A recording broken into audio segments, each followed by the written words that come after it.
வணக்கம். முத்ராஸ் பற்றி நம்ம தெரிஞ்சுக்கணும் அப்படின்னு ஒரு இன்ட்ரெஸ்ட் எனக்குள்ளே க்ரியேட் ஆச்சு. ஒரு ஹீலராக I feel like mudras can really get associated in our lives.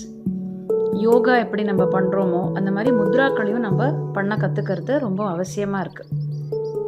நம்ம லைஃப் ஸ்டைலுக்கே இது ஒரு ஹீலிங் மெக்கானிசமாக இது ஒரு ரொம்ப அழகாக அசோசியேட் ஆகும் நம்ம லைஃப்பில். முத்ராக்கள் நம்ம லைஃப்பில் வருது அப்படின்னாவே, இப்போ நீங்கள் கேட்டுட்ருக்கீங்க அப்படின்னாவே there is a reason to it. அப்போ தான் it comes to you. So அப்படி தான் என்னோடய லைஃப்பில் இது வந்தது. ஸோ இன்றைக்கி ஒரு இம்பார்ட்டண்ட் லெசன் கற்றுக் கொடுக்க போகிறோம்.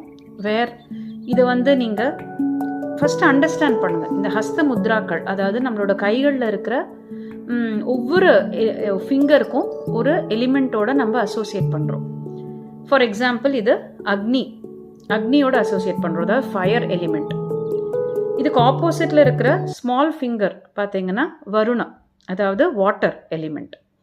டாலஸ்ட் ஃபிங்கரை நம்ம ஆகாஷா, அதாவது ஸ்பேஸ்க்கு அசோசியேட் பண்ணுறோம். இதுக்கு பக்கத்தில் இருக்கிறது எர்த். இந்த நம்ம ரிங் போடுறோம் இல்லையா, இது எர்த், பிருத்வி. அண்ட் நடுவில் தட் இஸ் இந்த இண்டெக்ஸ் ஃபிங்கர், இந்த ஃபிங்கர் ஏர், வாயு. ஸோ ஃபஸ்ட்டு இதை இன்னைக்கு நம்ம எல்லாரும் தெரிஞ்சுக்கலாம். ஸோ இன்னைக்கு கொஞ்ச நேரம் அங்கே டைம் எடுத்து கைகளை நன்னா இப்படி பாருங்கள். பார்த்துட்டு ஒவ்வொன்றையும் அண்டர்ஸ்டாண்ட் பண்ணுங்கள். அக்னி, வாயு, ஆகாஷா, பிருத்வி, வருணா. அதே மாதிரி இன்னொரு கையில் மாற்றி மாற்றி சொல்லி பாருங்கள். அப்போ தான் உங்கள் மைண்டில் இருக்கும். ஸோ நம்மளோட index like small finger Varuna,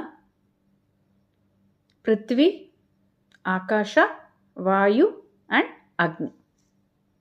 நாளைக்கு நம்ம இந்த எலிமெண்ட்ஸை வச்சு எப்படி பேலன்ஸ் கொண்டு வருது, எப்படி நம்ம ஏதாவது ஸ்டெபிலிட்டி இன்க்ரீஸ் பண்ணுறது, ஏதாவது விஷயங்களை நம்ம டூ மச்சாக இருக்கிறது எப்படி நம்ம சரி பண்ணிக்கிறது, குறைக்கிறது, எது எப்படி நம்ம டச் பண்ணால் எப்படி ஒர்க் ஆகும், எப்படி ஏன் ஒன்று மேலே வைக்கணும், ஒன்று கீழே வைக்கணும், இந்த மாதிரிலாம் இருக்குது அப்படிங்கிறத நம்ம 1 by 1 அண்டர்ஸ்டாண்ட் பண்ணலாம்.